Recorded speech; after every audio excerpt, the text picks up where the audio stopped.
And the winner is 10 years later. Nick Hallam was a junior in college, and during November on his junior year, two important things happened. First, Nick turned 21 years old, and 21 years old, and the Frindle Trust Fund set up by his father became legally Nick's. Nick was rich. Nick was very rich. Nick was so rich he couldn't even begin to imagine how rich he really was. Nick wanted to give his parents some of the money, which they said they did not need and would not accept. But Nick reminded them that they had always wanted to travel, and they should just think of this was as a big birthday present or something. So they accept. And Nick also wanted to give some money to his big brother James, who said he did not need it and would not accept it. But Nick reminded James that he owes to his 2-year-old daughter will grow up and go to college someday. And besides, hadn't James once given Nick his whole baseball card collection? So James accepted the gift. After that, Nick went out and bought himself a fast new computer and about 10 new games and a mountain bike. Then he tried to forget about the money, which is a hard thing to do. But he managed pretty well and kept working on his college degree as hard as ever. The second important thing that fall was the arrival of a package at the door of Nick's apartment one day. A large, heavy package. It was from Mrs. Granger. There were 3 things in the package. 1. A brand new 8th edition Webster's College Dictionary. 2. A short handwritten note tapped to the cover of the dictionary. And 3. A fat white envelope. Turning the white envelope over, Nick saw his name. He had written it there one September afternoon in Miss Granger's room after school, 10 years ago. Nick set the envelope down and gently peeled the note off the front of the dictionary. My dear Nicholas, please turn to page 541 of this book.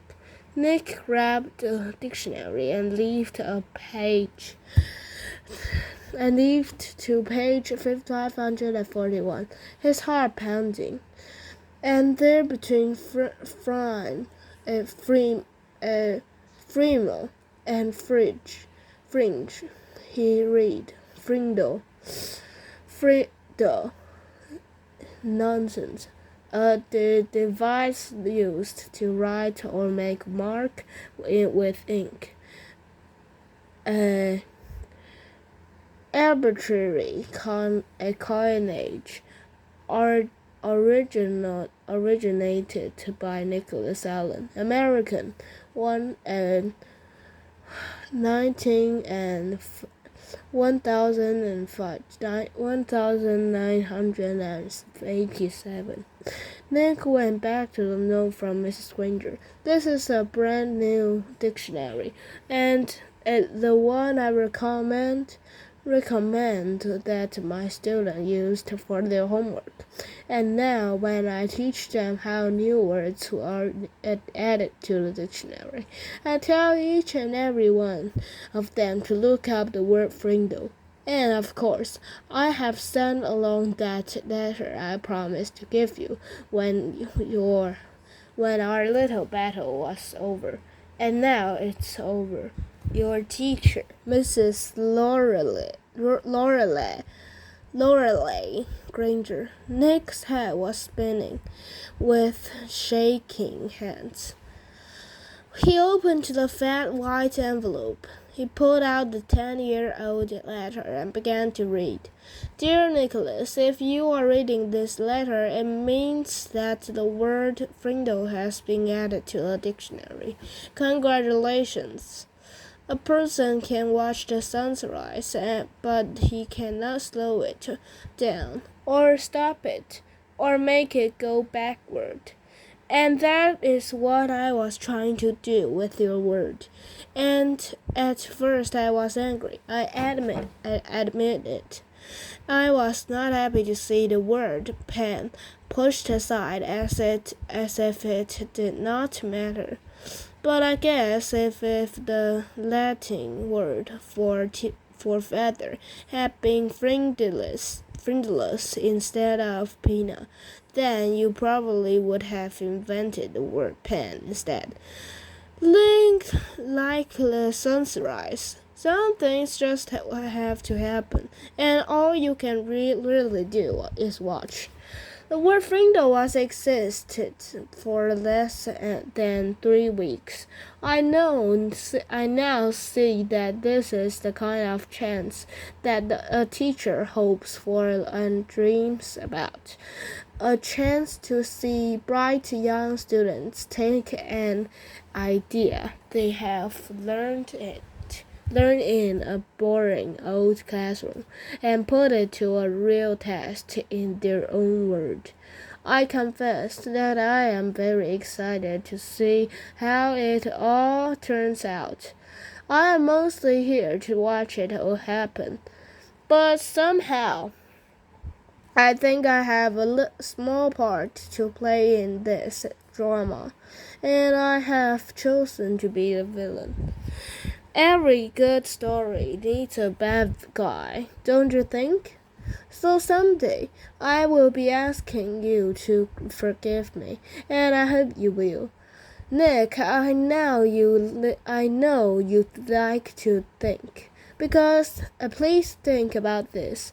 When I started teaching, no one had landed on the moon. There were no space shuttles, no CNN, no weather satellites. There were no video cassette recorders, no CDs, no computers. The world was changed in a million ways. That is why I have always tried to teach children something that would be useful no matter what. So many things have gone out of date. But after all these years, words are still important. Words are still needed by everyone. Words are used to think with, to write with, to dream with, to hope and pray with. And that is why I love the dictionary. It answers, it works. And as you now know, it also changes and grows. Again, congratulations. And I've enclosed a little present for you. Yours truly, Mrs. Granger. Nick remembered Mrs. Granger's eyes, and now he understood that what some of those special looks had meant. The old fox. She had been rooting for Frindle the whole time by fighting against it. He had actually helped it along. There was a flat, oblong case in a white envelope, the kind of case you get when you buy a cat watch. Nick pulled it out and opened the lid. Inside was something else Nick had not seen for 10 years. It was Mrs. Granger's first pen, a favorite pen, her old maroon fountain pen with the blue cap, and under the cap was a little folded piece of paper. It was another note, a very short note, just one word, Frindle. About a month later, something happened over in the old part of Westfield, over where the trees are huge and the houses are small. One Christmas morning, Mrs. Granger's doorbell rang. Mrs. Granger opened the door, but no one was there. Someone had left a package inside her storm door. A box wrapped in green paper with a red bow and a white envelope tapped to one end. She smiled as she stood down and picked it up. As she picked up the package, she noticed a red, white, and blue express mail envelope sticking halfway out of her mailbox next to the doorway. It must have been delivered late on Christmas Eve.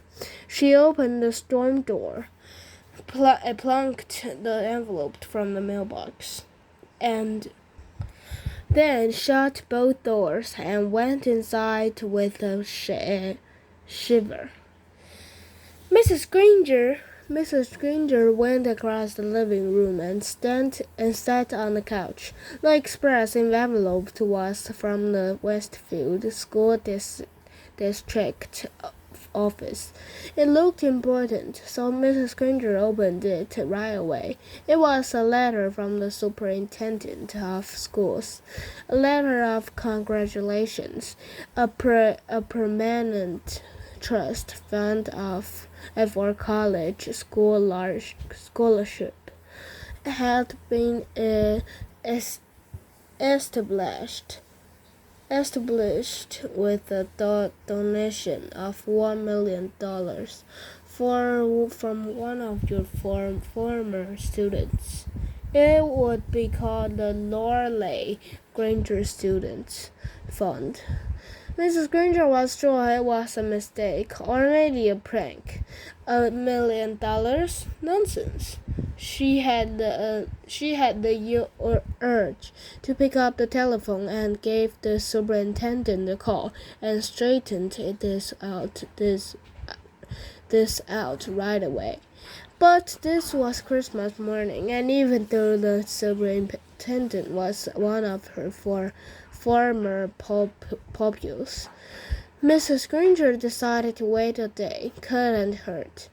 Besides, the other package was sitting next to her on the couch, waiting impatiently with its red bow. She opened the envelope first. It was a little Christmas card with a sloppy note, obviously the work of the fifth-grade boy. Dear Mrs. Granger, you're one of my favorite teachers. Here is something I want you to have. Sincerely, a student of yours. Mrs. Granger glared at the spelling mistakes, but then chuckled and shook her head. Kids aren't always the same, year after year. Here she was in her 45th year of teaching, all set to retire in June. She could hardly remember a Christmas day when she didn't have a present from one of her students. Mrs. Granger pulled off the red ribbon and tore off the paper and lifted the lid of the box. She expected to find something made of yarn and popsicle sticks, or maybe curly macaroni and blue. But instead, she found an oblong case covered with blue velvet. She opened the case, and inside was a beautiful golden fountain pen. She picked it up, and it was cool and heavy in her hand. Words were engraved along the pen's shiny barrel. and Mrs. Granger had to slide down to the end of the couch and turn on her reading lamp. Then she could read the three thin lines of type. This object belongs to Mrs. Lorelei Granger, and she may call it any name she chooses. With love from Nicholas Allen.